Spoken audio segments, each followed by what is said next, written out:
where are you health-wise? Is there a timetable for when you hope to, play in the preseason? And is that a possibility, playing in the preseason? I mean, I definitely believe so. I think just listening to the staff, the medical staff, to the coaches, and just getting their advice. But for me personally, I feel good. I think rehab has been going very well, and just been trying to stay at it day by day.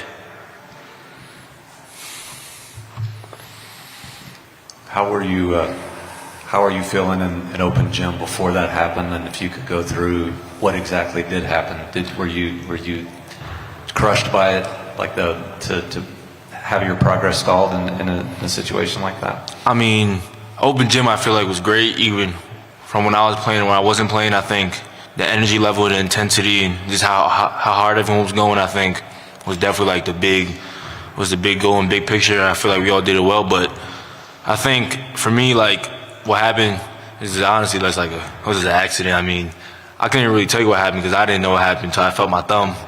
But I think after that, I didn't really crush you because in my head it's like I'd rather me have to sit out now than have to sit out during the year.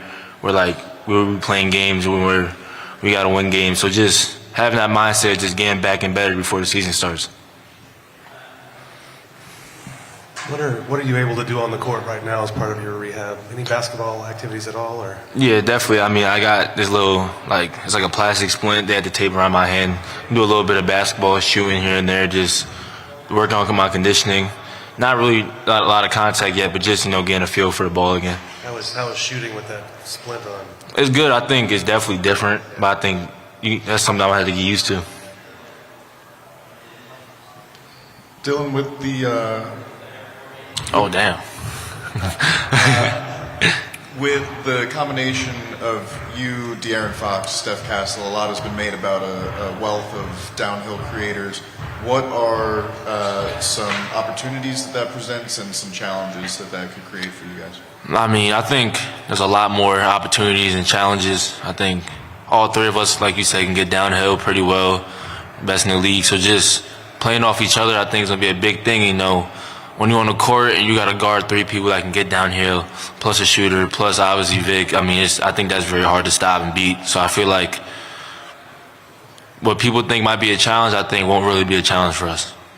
And I'm from the Northeast as well, so breakfast at a bagel shop, lunch at a pizzeria. What are you getting? Pizza, I'm playing. I just like plain pizza. But bagel shop, I'm definitely going big egg and cheese with a hash brown on it, plain bagel. Yeah, I still get it now to this day here at the facility. Thank you. Yes, sir. What's the process been like for you ever since even arriving here? Not just fitting in from a team and culture standpoint, but just sort of getting assimilated into the NBA life. I mean, the process has been great. I think from the Spurs organization to just the everyday person. I would say, Antonio, I think they've welcomed me with open arms, and I think the transition for me is probably the smoothest it could have ever been. So just having them around just helped me certain things like where to go to a grocery store, like where to go get gas from, like little things like that I think are more valuable. So, I mean, it's definitely been great, and I think I'm enjoying my time here in this new life.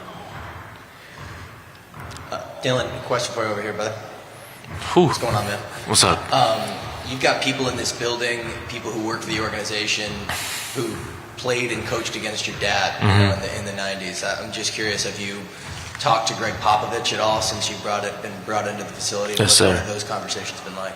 I mean, talking to a legend like that is obviously surreal. It's like I went from being in college to being in an organization so highly touted. So just talking to him and just picking his brain about little stuff has definitely been a blessing. But, I mean, like you said, like the people in this building coached against my dad, had a game plan against my dad, stuff like that. So I think that just shows you the legacy of this organization, how much of a family it all is.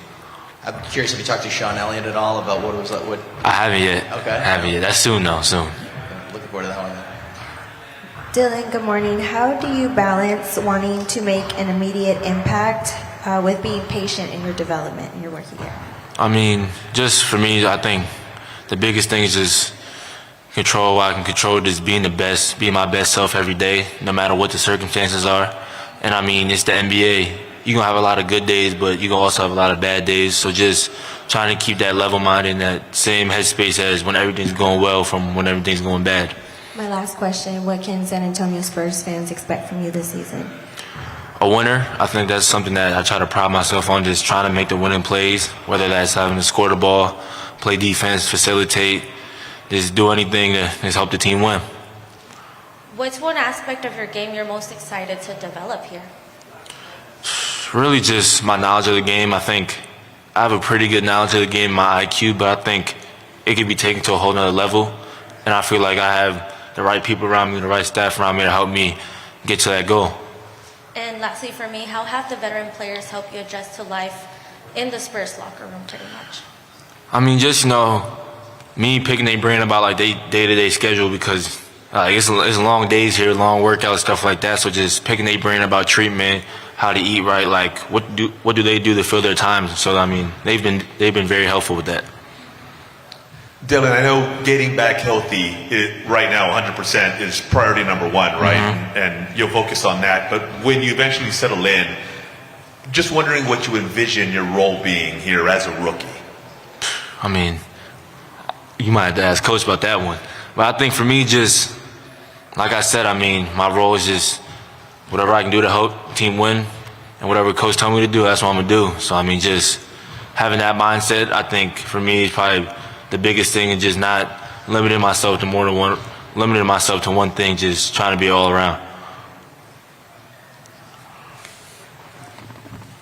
Dylan, you mentioned figuring out where to go to the grocery store earlier. Mm-hmm. And I think a lot of us forget that you're a year out of college. You spent 1 year in college and you're trying to learn how to live in a new place. Like, what's the bigger adjustment? Trying to figure stuff like that out, or the on-court basketball stuff? I mean, this is my first time living out in New Jersey all my life. So, I mean, it's kind of, I would say they're like equal in a sense. I think basketball is always going to be basketball. It's obviously a very big difference, but I mean, you get the hang of it as you keep playing and playing. But I think just from the living aspect, just the new lifestyle, all the traveling, stuff like that, I think that might be a big adjustment. Are you doing your own grocery shopping?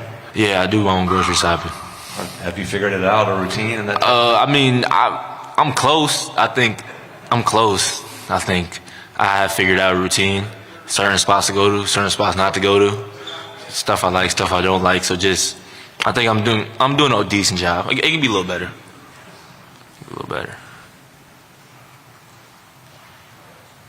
Appreciate it, guys.